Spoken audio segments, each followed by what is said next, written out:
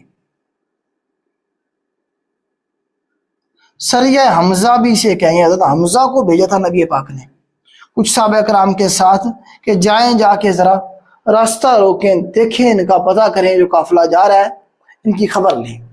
تو سریہ حمزہ یا سریہ سیف البحر کا آپشن دے گا.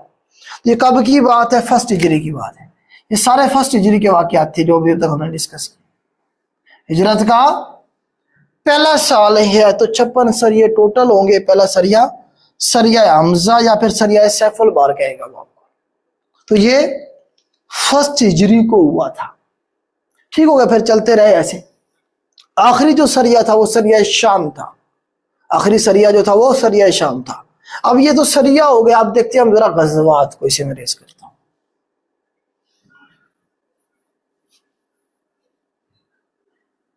یہ غزوات بھی 1 ہجری سے شروع ہو جائیں گے, 1 ہجری سے.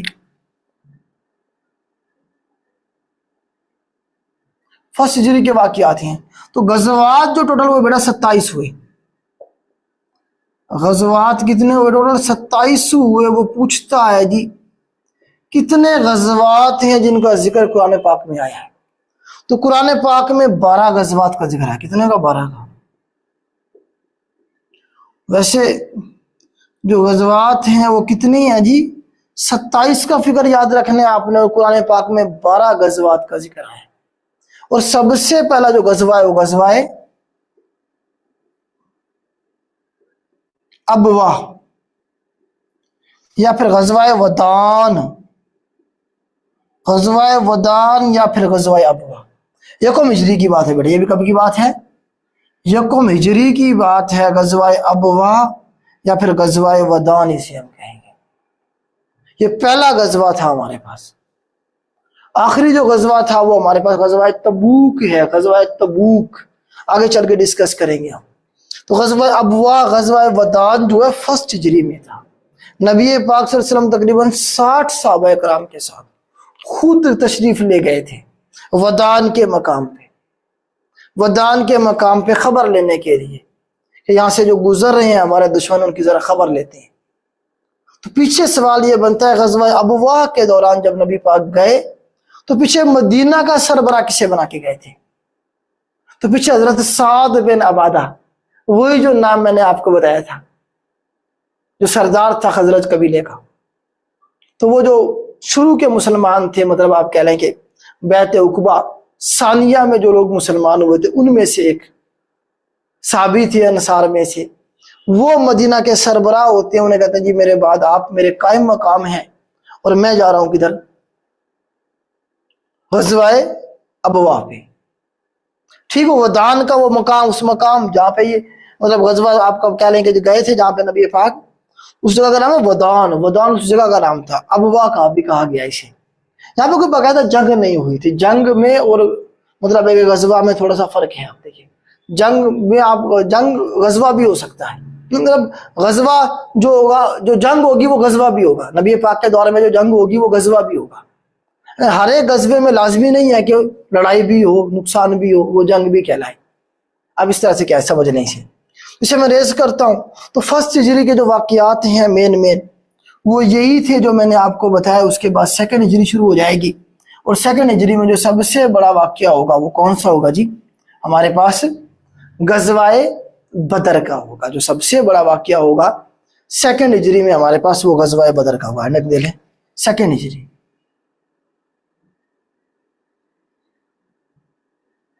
سیکنڈ ہجری کا جو واقعات ہیں, 1 ہجری میں تو ہم نے دیکھ لیے مین ایونٹ وہی تھے. اب 2 ہجری میں جو واقعات مین ہے اس میں ہم سب سے پہلے ڈسکس کر رہے ہیں غزوہ بدر کو. غزوہ بدر کو وہ فرسٹ بیٹل بھی کہے گا. فرسٹ بیٹل بھی کہے گا تو آپ نے غزوہ بدر کو کہنا ہے. یہ پہلا غزوہ نہیں ہے. پہلا غزوہ ابوا ہے, غزوہ ودان ہے. آلریڈی کروا چکا ہوں آپ کو, جو 1 ہجری میں ہو رہا ہے. یہ سیکنڈ ہجری ہے. ٹھیک ہوگی بات سمجھ آ گئی آپ کو. یہ فرسٹ بیٹل تو اسے کہہ سکتے ہیں، اسلام کی پہلی بیٹل تو اسے ہم کہہ سکتے ہیں، فرسٹ غزوہ نہیں کہہ سکتے ہیں. بات سمجھ آ گئی آپ کو. تو غزوہ بدر جو ہے نا، بدر کے بڑا کنویں مشہور تھے. بدر کا مطلب ہوتا ہے کھیت، مشہور تھے ان کے کنویں. تقریباً یہ جو واقع جگہ ہے یہ مدینہ سے، یہاں سے دیکھیں، مدینہ سے تقریباً کوئی 80 کلومیٹر دور کہا جاتا ہے اسے. تقریباً 80 کلومیٹر دور یہاں پہ اس جگہ پہ بدر کے جو ہے نا جی کنویں مشہور تھے، بدر کے کھیت مشہور تھے.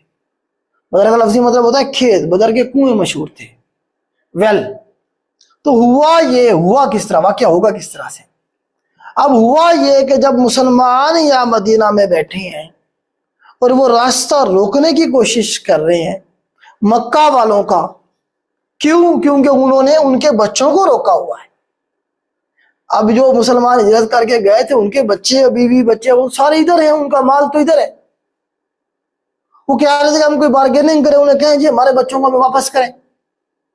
جب انہوں نے راستہ روکنا شروع کیا یہاں پہ تو مکہ والوں کو اور بھی زیادہ غصہ آیا. انہوں نے کہا اچھا اب ان کی اتنی جرت کہ یہ جو ہے نا ہمارا راستہ روکیں، ہمارے غلام کل تک ہمارے غلامی کرتے تھے یہ سارے لوگ، آج جو ہے نا جی یہ ہمارا راستہ روک رہے ہیں، ان کی یہ جرت، انہیں سبق سکھاتے ہیں. تو اس طرح سے مکہ والے جو تھے، کفار مکہ جو تھے، قریش کے جو لوگ تھے، انہوں نے پلان کیا کہ ہم کیا کریں گے جی، مدینہ کے اوپر حملہ کریں گے اور ہم مسلمانوں کو کیا کریں گے، سبق سکھائیں گے. ہم مسلمانوں کو کیا کریں گے جی، سبق سکھائیں گے. تو یہاں سے مکہ سے چندہ، آپ کو پتا ہے جنگ جب بھی کرنی ہوتی ہے اس سے پہلے پیسے اکٹھے کیے جاتے ہیں. تو چندہ اکٹھا کیا گیا. اس چندے کا جو مال تھا، پیسے جو تھے وہ دیے گئے ابو سفیان کو، اور اسے کہا کہ وہ جائے شام اور وہاں سے ہتھیار خرید کے لائے. ہتھیار خرید کے لائے، ہم کیا کریں گے، مدینہ پہ حملہ کریں گے. ابو سفیان چند ایک لوگوں کو یہاں سے لے کے نکلتا ہے قافلے کے ساتھ، اور مال ہے اس کے پاس اچھا خاصا، اور وہ جا رہا ہے یہیں سے کدھر، شام، ہتھیار لینے کے لیے. اب مسلمانوں کو بھی خبر ہوئی تو مسلمان بھی نکلے راستہ روکنے کے لیے، ابو سفیان کو پکڑنے کے لیے. لیکن ابو سفیان پہلے نکل گیا تھا، مسلمانوں کے ہاتھ نہیں آیا. ابو سفیان نے پیغام بھیجا مکہ میں. ابو جہل بیٹھا ہوا ہے مکہ میں. کون بیٹھا ہے؟ ابو جہل بیٹھا ہوا ہے. ابو جہل کو کہا کہ آپ کیا کریں، یہاں سے ایک آرمی تیار کر کے پہنچے مدینہ، میں بھی ادھر سے واپس آ رہا ہوں، اور یہیں ہم مسلمانوں کو سبق سکھا کے نکل جائیں گے. ابو جہل نے یہاں اکٹھی کی اپنی فوج، کتنے لوگوں کی، 1000 لوگوں کی، اور یہاں سے تیاری کر کے پہنچ جائے گا مدینہ کی طرف. ادھر سے ابو سفیان بھی آ رہا ہوگا. اب مسلمانوں پہ امتحان تھا. مسلمانوں نے تو پہلے کبھی کوئی جنگ لڑی نہیں ہے، نہ ہتھیار ہیں، نہ جو ہے نا جی سامان ہے، کچھ بھی نہیں ہے، بلکہ مسلمانوں کی تعداد ہی تھوڑی سی ہے. اب جب قربانی کا ٹائم ہے، پہلی قربانی تھی نا، اس سے پہلے انڈیویجولی ایک ایک نے قربانی دی تھی، اب کلیکٹیولی لڑنا تھا جا کے، وہ بھی اپنے سے بڑی طاقت کے ساتھ. تو اس طرح سے جو ہے نا جی کیا ہوگا جی، نبی پاک صلی اللہ علیہ وسلم مشورہ کریں گے صحابہ کرام سے، بلکہ اللہ تعالیٰ سے دعا کریں گے. اللہ تعالیٰ سے دعا کریں گے تو اللہ پاک جو ہے نا نبی پاک صلی اللہ علیہ وسلم کو خوشخبری دیں گے. انہیں کہیں گے کہ اے محمد صلی اللہ علیہ وسلم، 2 قافلے ہیں، ایک ادھر سے آ رہا ہے جس کے پاس مال ہے، لڑنے والے فوجی بھی تھوڑے ہیں، دوسرا ادھر سے جو آ رہا ہے فوجی ہیں، ان کے پاس مال تھوڑا ہے. تو دونوں میں سے ایک جو قافلہ ہے، دونوں میں سے ایک جو لشکر ہے، ہم دونوں میں سے ایک لشکر پہ، اللہ تعالیٰ فرما رہے ہیں نبی پاک سے کہ دونوں لشکر میں سے ایک لشکر کو ہم آپ کے تابع کر دیں گے. اب ایک کے اوپر آپ فتح یاب ہو جائیں گے. مرضی آپ کی ہے کہ آپ نے کون سے والا چوز کرنا ہے، مال والا جو آسانی سے مل جائے گا، جس سے جہاں لڑنا بھی نہیں پڑے گا، دوسرا جہاں پہ لڑنا پڑے گا، کامیابی بظاہر نظر نہیں آ رہی ہوگی. تو اس طرح سے نبی پاک نے مشورہ کیا صحابہ کرام سے. میکسیمم صحابہ کرام راضی تھے کہ جی ابو سفیان کی طرف تھوڑے بندے لڑنے والے ہیں، انہیں مار دیں گے اور مال بھی آ جائے گا، ہتھیار بھی آ جائیں گے، پھر ان سے نبڑ لیں گے. زیادہ تر صحابہ کرام ولنگ تھے کہ ہم ابو سفیان کے لشکر کو روکیں اور اس سے لڑیں. لیکن نبی پاک نے فیصلہ کیا نہیں، ہم ابو سفیان کے قافلے کو کچھ نہیں کہیں گے, ہم ادھر لڑیں گے جو ادھر سے قافلہ آ رہا ہے. تو تیاری کی گئی, فیصلہ نبی پاک کا ہی ہونا تھا الٹیمیٹلی. صحابہ کرام نے لبیک کیا اور مدینہ سے تیاری کر کے نکلے. کہاں؟ بدر کے میدان میں. بدر کے میدان میں پہنچ کے کہ باہر ہی روکیں گے, مدینہ سے باہر ہی جو ہے نا جنگ ہوگی. تو مدینہ بدر کے مقام پہ پہنچ کے وہاں پہ جا کے اپنی سیٹنگ کر لی, اور وہاں پہ پھر جو اللہ تعالیٰ کی طرف سے انعامات ہوئے ان کا ذکر بھی ہم کریں گے. اور اس طرح سے جو ہے نا کچھ چیزیں اور بھی ایسے سوال بھی بنتے ہیں. اب ہوگا کہ آپ ذرا دن کی تعداد دیکھ لیتے ہیں.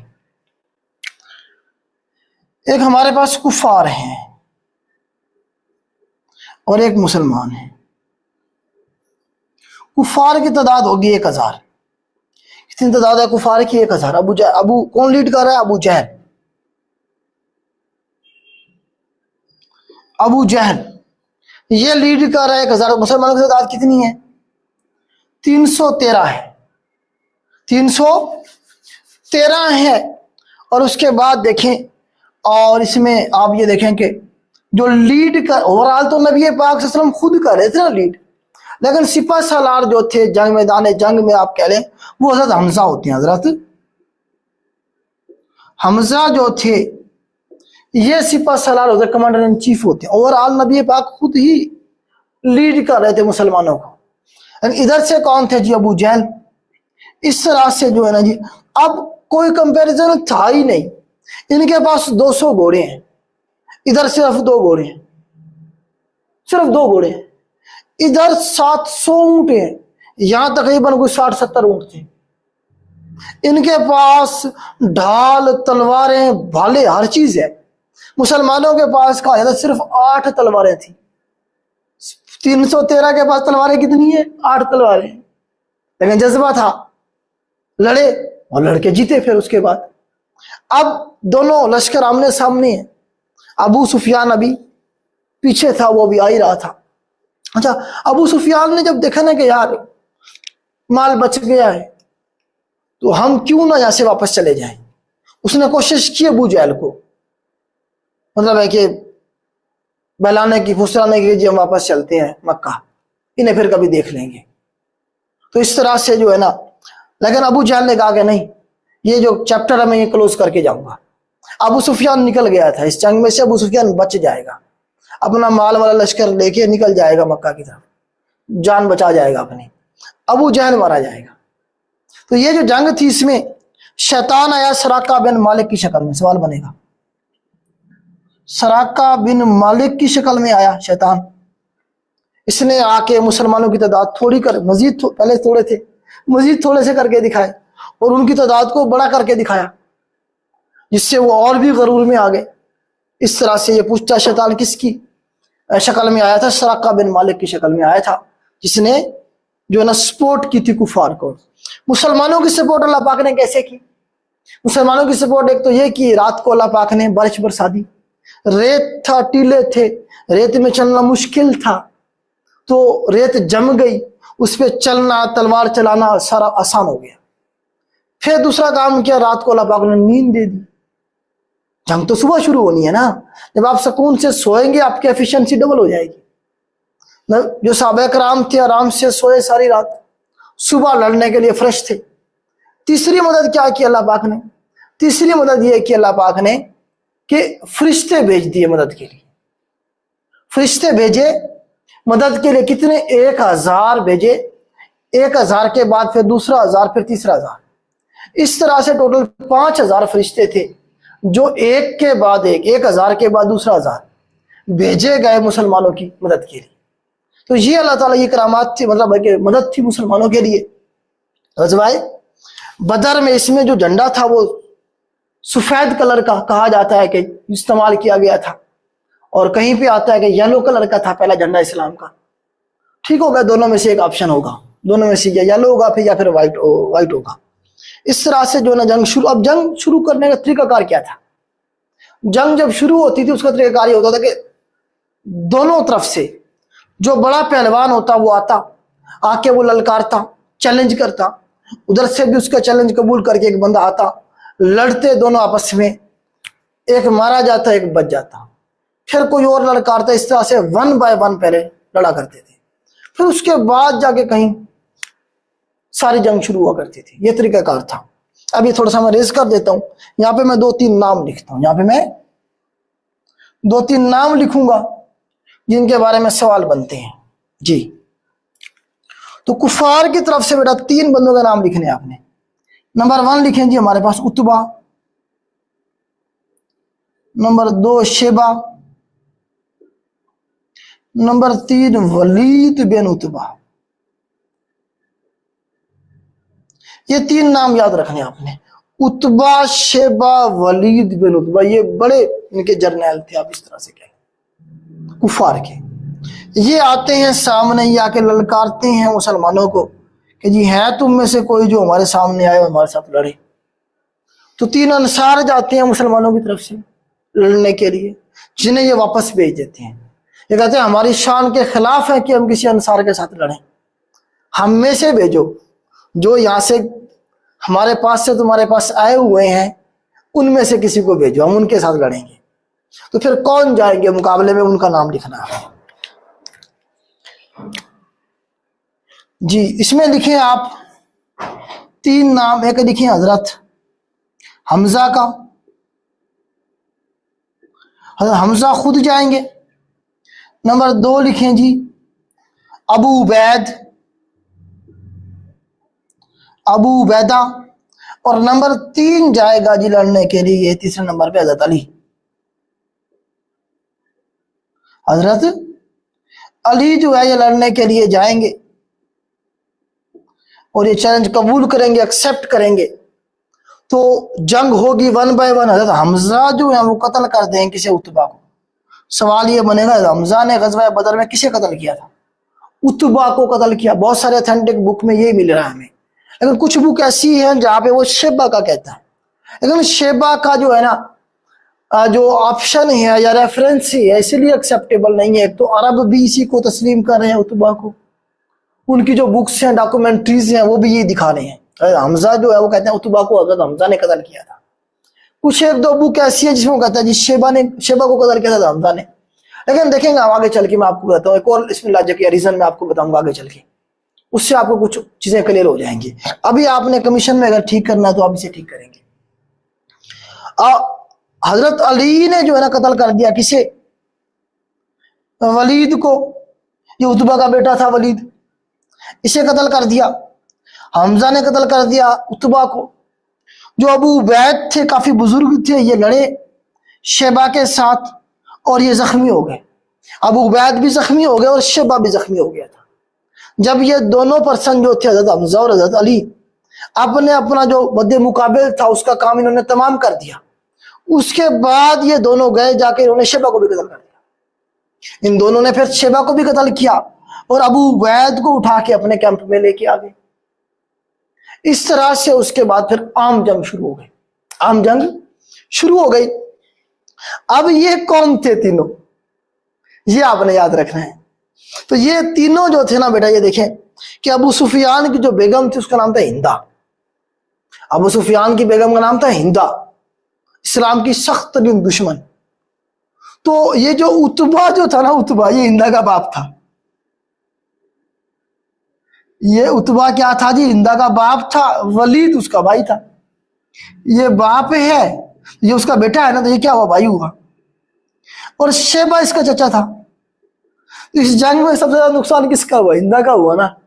ہندا کا نہ باپ رہا نہ بھائی رہا اس جنگ میں، نہ چچا رہا. ہندا کی تو تباہی ہو گئی اس جنگ میں. اب ہندا کو سب سے زیادہ غصہ ہوگا اس جنگ کا. اس وجہ سے آگے چل کے پھر دوسری جنگ ہوگی، یہی ہندا ہی کروائے گی اور اس میں پھر اپنا بدلہ لے گی یہ سارا. حضرت حمزہ کو آپ کو بتائیں ہندا نے کیا کیا تھا جی؟ ان کا کلیجہ چبایا تھا، انہیں شہید کروایا تھا. غزوہ احد میں آگے چلیں گے تو ہم ڈسکس کریں گے. تو بیسیکلی ہندا نے اپنے باپ کا بدلہ لیا. کیوں؟ غصہ زیادہ جو تھا باپ کا ہوتا ہے، پھر بھائی کا ہوتا ہے. تو دونوں پہ غصہ تھا، حمزہ پہ بھی اور حضرت علی پہ بھی. جو شیبہ تھا وہ تو چچا تھا، چچا کا غصہ کم ہوتا ہے. چچا کا بدلہ کون لیتا ہے؟ اگر حضرت حمزہ نے شیبہ کو قتل کیا ہوتا تو اتبا کو پھر کسی اور نے قتل کیا ہوگا. تو کسی اور کا بدلہ پھر حمزہ سے کیوں لیا جائے گا؟ تو یہ لاجک بھی کسی حد تک سمجھ آتی ہے کہ اس نے پھر اپنے باپ کی شہادت کا بدلہ لیا حضرت حمزہ سے. ٹھیک ہو گیا جی. تو یہ جو سورسز ہیں یہ اتھینٹک ہیں میرے خیال سے. باقی آپ لوگ سارے سمجھدار ہیں، میچور ہیں، آپ کو پتہ ہے آپ جو کرنا چاہے کر لیں گے. اس طرح سے بیٹا جنگ ہو گئی. جنگ کے اندر جو ابو جہل تھا وہ مارا گیا. ابو جہل جو تھا، دو بھائی تھے، معاذ اور معوذ. معاذ اور معوذ دو بھائی تھے مسلمانوں کی طرف سے. انہوں نے ابو جہل کو کیا کر دیا تھا؟ قتل کر دیا تھا. سوال یہ بنا کس نے قتل کیا ابو جہل کو؟ معاذ اور معوذ دو بھائی تھے، انہوں نے قتل کیا. کم سن تھے، یہ کم عمر تھے، تو انہوں نے ابو جہل کو قتل کر دیا. اس جنگ میں ابو جہل مارا گیا. اب اس کے بعد جتنی بھی جنگیں ہوں گی انہیں کون لیڈ کرے گا؟ ابو سفیان کرے گا کفار کی طرف سے، کیونکہ ابو جہل تو مارا گیا تھا. ٹھیک ہو گیا. 70 کافر اس میں قتل ہوئے تھے اور 70 ہی پکڑے گئے تھے. 70 کافر اس جنگ میں قتل ہوئے، 70 ہی گرفتار ہوئے. اور مسلمان جو تھے وہ 14 مسلمان شہید ہوئے. کتنے مسلمان شہید ہوئے؟ 14 مسلمان شہید ہوئے، جس میں سے 8 انصار تھے اور 6 جو تھے وہ مہاجرین میں سے تھے. اس جنگ کے اندر 14 مسلمان شہید ہوئے. مسلمان یہ جنگ جیت گئے. اب دیکھیں، اب 313 بندوں نے 1000 بندے کو جنگ ہرا دیا، اور وہ بھی لیس جو آئے تھے ہتھیاروں سے لیس ہو گئے. اب یہ کتنی بڑی فتح تھی. دور دور تک خبر پہنچی کہ 313 جو مجاہدین تھے، مسلمان جو تھے، انہوں نے اپنے سے 3 گنا بڑی فوج کو برباد کر دیا. اب اگر وہ صرف مال کی طرف جانے والا فیصلہ کر لیتے، ابو سفیان کو لوٹنے والا، تو وہ بھی جانا تھا. لیکن اس سے مسلمانوں کی جو دھاک تھی نا، جو خوف تھا، وہ نہیں بیٹھنا نا جس طرح سے اب ہوا. اب تو مسلمان فاتح ہوئے، اپنے سے 3 گنا بڑی فوج کو شکست دے دی ہے. تو جو زیادہ فائدہ ہوا مسلمانوں کو وہ اس جنگ سے ہوا. اس طرح سے یہ جنگ ہو گئی. اور اس جنگ میں نے آپ کو بتا دیا شہید کتنے لوگ ہوئے، اور جو ہے نا مسلمانوں کی طرف سے اور کفار کی طرف سے کتنے لوگ مارے گئے. اور یہ جنگ اس طرح سے اینڈ ہوئی. اب اس جنگ میں کس نے حصہ نہیں لیا، اور کچھ جو قیدی بن کے آئیں گے اس کے حوالے سے سوال بنے گے. اسے میں ریز کر دیتا ہوں. کچھ قیدی بن کے آئے تھے اور جو ہے نا ان کے بارے میں سوال بنے گا. اور کچھ جو ہے نا جی دیکھیں آپ اس میں سے جی، اب جو قیدی بن کے آئے 70 لوگ قیدی ہوئے تھے نا، ان میں سے سب سے بڑا نام حضرت عباس کا ہے. حضرت عباس، نبی پاک کے چچا، انہوں نے اس وقت اسلام قبول نہیں کیا تھا. نمبر 2 ابو العاص. ابو العاص کے بارے میں آتا ہے کہ نبی پاک کے بڑے داماد تھے. حضرت زینب کے جو تھے یہ گھر والے تھے، تو یہ بھی ادھر سے آئے تھے کفار کی طرف سے. یہ دونوں قیدی ہو گئے تھے، بندی ہو گئے تھے، قیدی بنے تھے، جنہیں بعد میں نبی پاک نے بغیر کسی اجرت کے انہیں چھوڑ دیا گیا تھا. بعد میں انہوں نے پھر اسلام قبول کر لیا تھا. تو یہ 2 بڑے نام تھے، ان کے بارے میں پوچھ لیتے ہیں کون سی جنگ میں جنگی قیدی بنے تھے.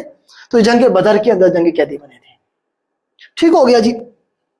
اس کے بعد دیکھیں کہ اس جنگ کے اندر حصہ کس نے نہیں لیا تھا، یہ سوال بنتا ہے. حضرت عثمان غنی نے اس جنگ میں حصہ نہیں لیا تھا.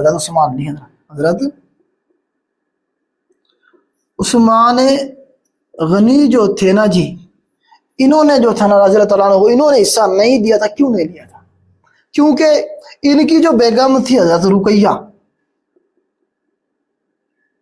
حضرت رقیہ جو تھی ان کی بیگم. اچھا، یہ جنگ بدر کا جو واقعہ 2 ہجری ہے اور 624 AD ہے. یہ AD میں پوچھے گا تو 624 AD ہے یہ. ٹھیک ہو گیا. حضرت رقیہ جو ہوتے ہیں، جو نبی پاک کی بیٹی ہوتی ہے، یہ بیمار تھیں، تو ان کی دیکھ بھال کے لیے حضرت عثمان غنی کو چھوڑ دیا گیا تھا کہ آپ کیا رہیں، ان کے پاس رہیں، اپنی بیگم کے پاس رہیں، ان کی خدمت کریں. اور جب یہ جنگ ختم ہوئی تو نبی پاک کو افسوسناک خبر دی گئی کہ آپ کی بیٹی حضرت رقیہ جو ہیں وہ اس دنیا میں نہیں رہیں. آپ کی بیٹی حضرت رقیہ رضی اللہ تعالیٰ عنہا جو ہیں وہ اس دنیا میں نہیں رہی. مطلب خوشی ہے جنگ کے جیتنے کی، لیکن بیٹی کے جانے کی جو غم ہے وہ بھی ساتھ میں ہے.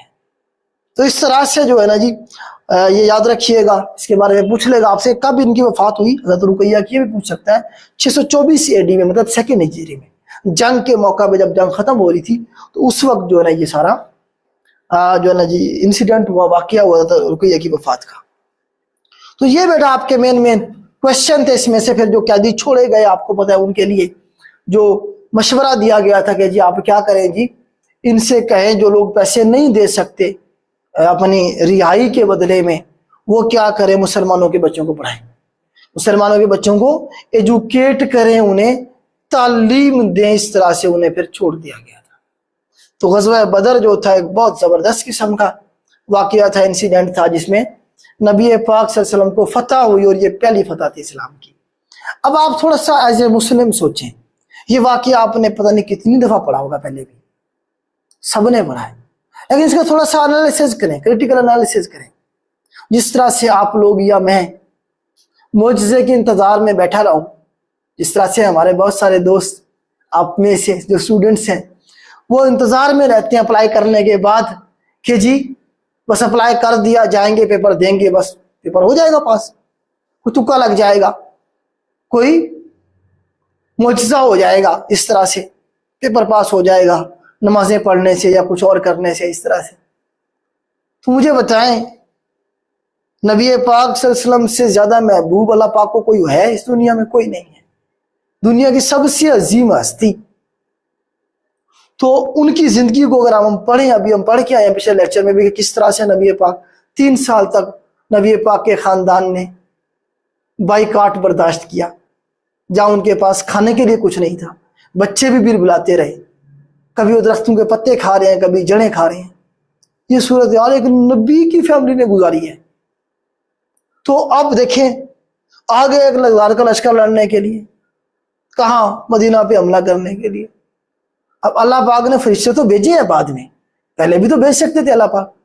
نبی پاک سے کہتے ہیں کہ اے اللہ کے پیارے محبوب آپ سوئے رہے, سکون سے ریسٹ ماریں, کیا ضرورت ہے آپ کو جانے کی, میں فرشتے بھیج رہا ہوں 1000, وہ ابھی کافروں کی تباہی کر دیں گے. کہہ سکتے تھے نا, اللہ پاک کر سکتے تھے.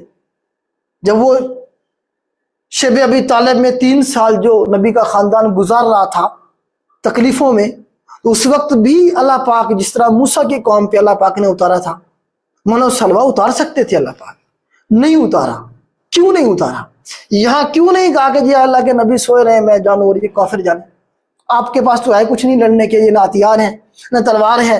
اس طرح سے ہم لوگ ریسورسز نہیں ہے ہمارے پاس, تو ریسورسز تو نبی پاک کے پاس بھی نہیں تھے. یہ نہیں کہا کہ آپ ریسٹ مارے, آپ کے پاس ریسورسز نہیں ہیں, میں دیکھ لوں گا انہیں کفار کو, ایسا نہیں کہا اللہ پاک.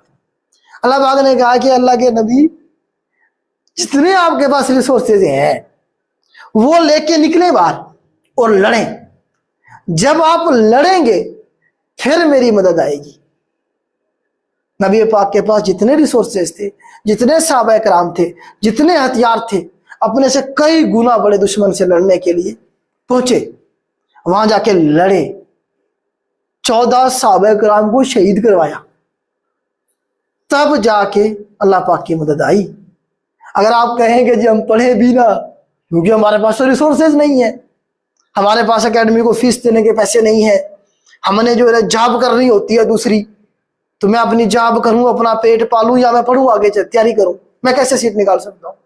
یہ سارے وہ ایکسکیوزز ہی ہیں, مطلب آپ ایکسکیوز ہی کہہ سکتا ہوں میں, اور کیا کہوں. جنہوں نے کرنا ہوتا ہے, جنہیں کامیابی ملتی ہے, ان ساری چیزوں کو سائڈ پہ رکھ کے وہ کمیٹڈ رہتے ہیں اپنے مقصد کے ساتھ, تب انہیں کامیابی ملتی ہے, تب اللہ کی مدد آتی ہے, تب معجزے ہوتے ہیں. لیکن نبی کے ساتھ اس طرح کے معجزے نہیں ہو رہے ہیں جس طرح کے معجزوں کی امید آپ اور میں لگا کے بیٹھے ہوتے ہیں. تو مجھے بتائیں ہوں گے معجزے؟ نہیں ہوں گے, کبھی نہیں ہوں گے. تو محنت تو کرنی پڑے گی نا. ایک نبی پاک ریاست مدینہ جو نبی پاک نے آگے چل کے بنانی تھی, اسی کی مدد کر رہی ہے ابھی سارے. کتنی تکلیفیں آپ نے کے سامنے برداشت کیا نبی پاک نے. تو یہ سارے وہ واقعات ہیں, لیکن ہم تھوڑا سا انالیسز کریں کہ ان کی زندگی کیسے تھی, کتنی مشکلات میں انہوں نے زندگی گزاری ہے. ہم تو جنت میں رہ رہے ہیں اس وقت, ہمیں تو کوئی کام کرنا ہی نہیں پڑتا ہے.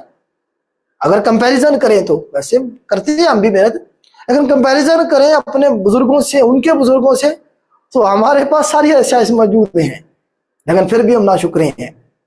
خیر ٹاپک کہیں اور چلا جائے گا. تو یہ غزوہ بدر کے حوالے سے تھا. اس میں 2-3 سوال اور ایڈ کر لیتے ہیں. ہم دیکھیں یہ جنگ ہوئی ہے باقاعدہ, مطلب جہاد ہوا ہے. تو جہاد کا فرض ہو رہا ہے 2 ہجری کو. سوال بنے گا جہاد کا فرض ہوا 2 ہجری میں جنگ لڑی گئی نا پہلی,